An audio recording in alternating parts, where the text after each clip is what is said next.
Imagine taking off on a flight, just like any other, routine, and then just moments later, the absolute unthinkable happens. It's terrifying to contemplate. It really is. 1 second you're climbing, heading off somewhere, and the next. It's just devastation. And that's the reality behind our deep dive today. We're talking about the Air India Flight 171 disaster. A truly tragic event. Our job here is to, well, unpack the sources you've given us, pull out the key details, the insights into what went wrong, how the investigation is unfolding, and, what it all means. Right. Looking at the facts, the investigation steps, the wider picture. Exactly. And look, it's a heavy topic, we know that. But we want to give you a clear, comprehensive understanding of it all, while being respectful, of course. Absolutely. Honoring the gravity is key. So let's set the scene. Yeah. June 12th, 2025, an afternoon in Ahmedabad, India. Pretty normal day, right? Seemed like it. Air India Flight AI 171. It's a Boeing 787-8 Dreamliner, VT A and B, taking off from Sardar Vallabhbhai Patel Airport, heading to London Gatwick. All standard procedure. Totally standard. So what happened in those first crucial moments after takeoff? Well, that's where standard ended, very, very quickly.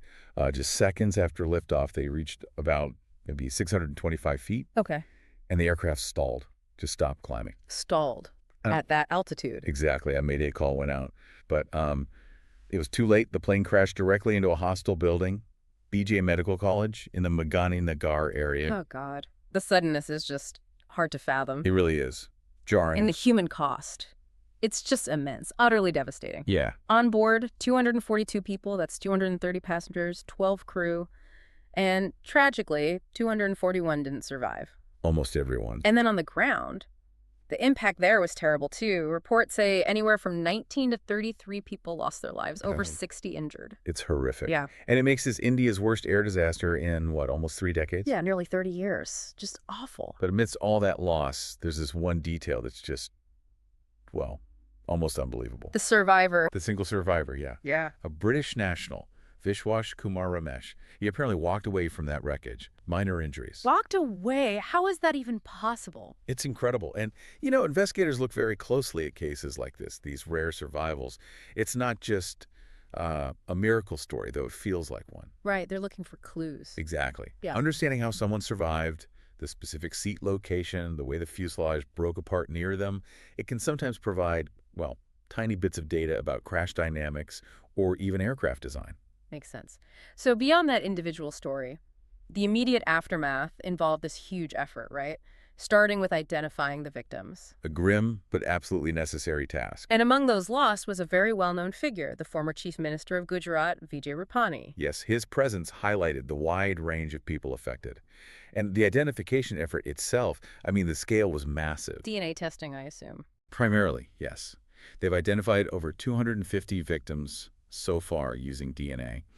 And they've managed to return, I think, 245 bodies to their families, which is so important for closure. Absolutely. And remember, the ground casualties included medical students, people living in that hostel. Over 50 students injured, several hostel residents, too.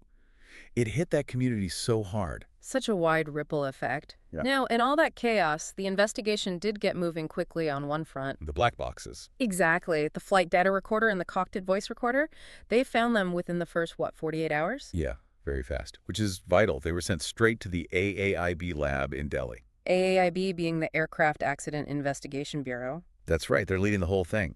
But they're getting support. From the U.S., right? Yep. The NTSB, the National Transportation Safety Board, and also GE, General Electric. Because they made the engines. And the recorders, too. Precisely. So you've got the Indian authorities, American experts, and the manufacturer involved. They're expecting some preliminary findings maybe within 30 days of the crash. So by mid-July, roughly? Around then, yeah. But the full detailed report, that'll take longer. Weeks, maybe months. Okay, so as they dig into that initial data, especially the voice recordings, what's standing out? I heard something about a RAC, a ram air turbine. Ah, yes, the RAT. That's a really significant early clue. What does it actually do? Why is it important that it deployed? Okay, so the RIT, it's basically like a small emergency propeller almost. It drops out of the plane if there's a major loss of power. Like if the engines fail. Or if the main electrical systems go down, yeah. It uses the airflow to generate just enough hydraulic and electrical power for essential flight controls. So seeing it deployed right after takeoff, That strongly suggests a serious sudden power problem. Wow. Okay. That's critical. Extremely critical, especially at such a low altitude. And I also read the landing gear was still down, it hadn't retracted, and the plane was struggling to climb at all. That's right. And that combination, the RAT deployed, gear down, no climb, paints a very worrying picture about the aircraft's basic ability to fly in those seconds. Was it power? Was it an aerodynamic issue? Or both? So it raises that question, doesn't it? Is this purely a technical fault with the plane itself, or could there be wider issues involved, systemic things? Exactly. You have to look beyond just the metal. And unfortunately, there is something that raises a flag in that area. What's that? Well, apparently, a parliamentary panel before the crash had found that the DGCA, that's the Directorate General of Civil Aviation, India's regulator, had staffing vacancies over 50%. 50%. Wow. Yeah, more than half the positions unfilled. And that inevitably raises questions about oversight, doesn't it? It absolutely does. I mean, how effectively can you regulate safety across the board if you're that understaffed? What does that actually mean for, the quality of checks and balances? That's the crucial question investigators will likely be asking. Could something have been missed? Was the oversight as rigorous as it needed to be? But then you have Air India saying, hold on, this plane was fine. It was well maintained. Right. That's their position. They've pointed out quite specifically that the right engine was overhauled just back in March 2025. Okay. And the left engine was inspected in April. And routine checks, they claim, showed no problems at all. So how do investigators even begin to sort that out? You've got potential regulatory gaps on one side and the airline insisting the aircraft was sound on the other. It's about deep verification. They'll pore over every single maintenance log, every inspection record.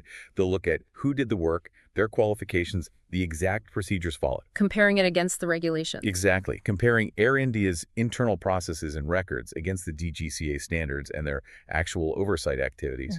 They're looking for any inconsistencies, any gaps, anything that doesn't quite line up between those two perspectives. It's rarely just one single cause in these things. Right. It's often a chain of events or contributing factors. Precisely. So, okay, beyond this specific plane, what's the immediate fallout for the industry? Well, the immediate reaction was pretty significant checks. Both Air India and the DGCA ordered wider fleet inspections for all Boeing 787s. The Dreamliners. Makes sense. Yeah, precautionary measure, but a necessary one, though it definitely caused disruption. I bet. Flights canceled. Oh, yeah. Air India had to cancel, I think it was 83 international wide-body flights initially. Some have started resuming now as checks are completed, but it was a big hit to their operations. And what about support for the victims, the families? That's been addressed, too. Tata Sons, Air India's owner, stepped up fairly quickly. They've set up a 500 crore victim care trust. 500 crore rupees, that's significant. It is. Yeah. Specifically aimed at supporting the families who lost loved ones. That's good to hear. Now, you mentioned international involvement earlier with the NTSB and GE. What about the UN's aviation body, ICAO? Are they formally involved? That's actually an interesting point. India declined to have a formal investigator appointed by ICAO. Oh, why would they do that? Well, countries have the right to lead investigations in their own territory. India stated they're still complying with all the international standards, the ICAO Annex 13 protocols. And they might allow an ICAO observer, but formally leading it, no. It shows that kind of balancing act nations play between their own sovereignty in these matters and international cooperation. They want the expertise, like from the NTSB, but they retain ultimate control. Got it. So looking ahead then, what are the next steps? We mentioned the preliminary report is expected around mid-July. Yes, that's the first milestone, but it really is just preliminary. Just the beginning. Absolutely. A full investigation like this, delving into every possible factor, technical, human, procedural, regulatory, it takes time. Often up to a year, sometimes even longer, before they issue the final report with concrete conclusions and safety recommendations. A whole year, potentially. Easily. And in the meantime, you'll see ongoing work. The fleet reviews, safety audits by the authorities and the airline, probably lots of discussions about strengthening regulatory oversight, especially given those staffing concerns we talked about. So a long road ahead still. Definitely. Well, this deep dive has really shown just how many layers there are to something like this.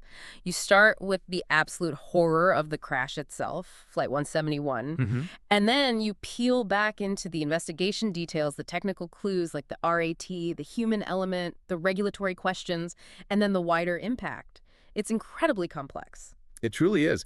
And, as this full investigation finishes its work over the next year or so, the findings won't just be for India. No. No, those safety recommendations, the lessons learned about maintenance, oversight, even pilot training potentially.